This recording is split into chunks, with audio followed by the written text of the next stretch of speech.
प्रिय दोस्तों, क्या आपको मालूम है कि लक्ष्मी रूप भूमि पुत्री माता सीता ने भी अपने जीवन काल में एक ऐसा घोर पाप किया था जिसकी सजा उन्हें उनके उसी जीवन में मिली। ये जानने के बाद भी कि वो जो कर रही हैं वो सही नहीं है, फिर भी सीता माता ने एक ऐसा कदम उठाया जिसने उनको उनके पति से ही अलग कर दिया।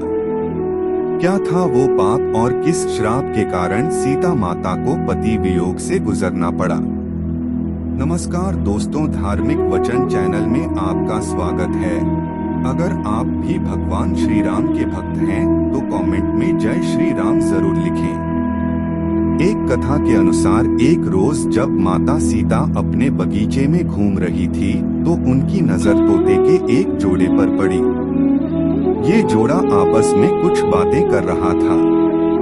तोते के जोड़े को आपस में बातें करते देख माता सीता के अंदर जिज्ञासा उत्पन्न हुई कि ये दोनों क्या बातें कर रहे होंगे। जिसके बाद माता सीता तोते के उस जोड़े के पास गई और उन्होंने सुना कि ये जोड़ा सीता माता और उनके पति यानी कि भगवान राम के बारे में बात कर रहा है। जब माता सीता ने तोतों के मुख से अपने भविष्य के बारे में इतनी सारी बातें सुनी तो उन्होंने पूछा कि तुम्हें मेरे भविष्य के बारे में इतना सब कुछ कैसे ज्ञात है? तो इसके जवाब में उन्होंने बताया वो वाल्मीकि आश्रम के एक पेड़ में रहते थे जहां हर वक्त माता सीता और भगवान राम के बारे में ही बातें होती रहती थी। तोते के इस जोड़े ने ये तक बताया कि आगे चलकर भगवान राम मिथिला आकर आपके स्वयंवर में शामिल होंगे और भगवान शिव के धनुष को तोड़कर आपसे विवाह करेंगे। अब अपने भविष्य के बारे में इतना सब कुछ जानने के बाद माता सीता के मन में अपने भविष्य के बारे में और भी जानने की जिज्ञासा हुई, जिसके बाद माता सीता ने तोते के उस जोड़े को बंदी बनाकर पिंजरे में डलवा दिया। काफी कुछ जानने के बाद अब माता सीता को मादा तोते से एक लगाव हो गया था, जिसके बाद माता सीता ने नर तोते को तो पिंजरे से बाहर कर दिया, लेकिन मादा तोते को अपने पास पिंजरे में रखने का ही निर्णय लिया। अब तोतों का जोड़ा एक दूसरे से अलग हो गया था, जिसके बाद मादा तोते ने माता सीता को बताया कि मैं गर्भवती हूँ, मुझे छोड़ दीजिए। लेकिन आप सभी को ये सुनकर हैरानी होगी कि माता सीता ने उसे छोड़ने से इनकार कर दिया। नर तोते ने भी माता सीता से मादा तोते को छोड़ने का काफी निवेदन किया, मगर माता सीता ने कहा कि उन्हें मादा तोते से लगाव हो गया है।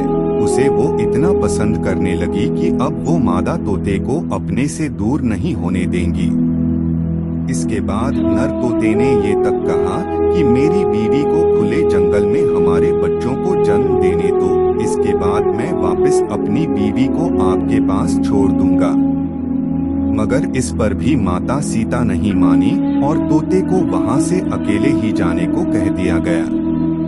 कुछ दिन गुजरने के बाद मादा तोते ने पिंजरे में पति वियोग के कारण दम तोड़ दिया। अब जब नर तोता अपनी पत्नी से मिलने महल पहुंचा तो उसने वहां देखा कि उसकी गर्भवती पत्नी प्राण त्याग चुकी है, जिसके बाद दुखी नर तोता सीता माता से कहता है, हे सीता, तुमने मेरी गर्भवती पत्नी को मुझसे दूर कर उसके प्राण हरे हैं। मैं तुम्हें भी ये श्राप देता हूँ कि तुम भी अपनी गर्भावस्था में ही अपने पति से अलग हो जाओगी और तुम्हारे अलग होने का कारण मैं ही बनूंगा।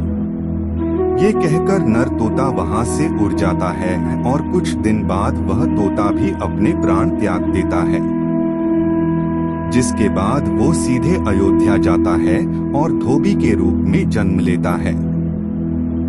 भगवान श्री राम रावण का वध करके सीता माता के साथ अयोध्या वापस आए। तब धोबी ने माता सीता के चरित्र पर सवाल खड़े किए। धोबी के सवाल खड़े करने के पश्चात भगवान श्री राम माता सीता को त्याग देते हैं। जब माता सीता भगवान श्री राम ने त्यागा उस समय वो गर्भवती थीं। इसके बाद माता सीता महर्षि वाल्मीकि के आश्रम पहुंची और वहां उन्होंने लवकुश को जन्म दिया। माता सीता को उनके इसी जन्म में उनके द्वारा किए गए इस महापाप का दंड इस तरह मिलता है। वीडियो को अंत तक देखने के लिए धन्यवाद। पसंद आई हो तो वीडियो को लाइक, कमेंट और धार्मिक वचन चैनल को सब्सक्राइब करें।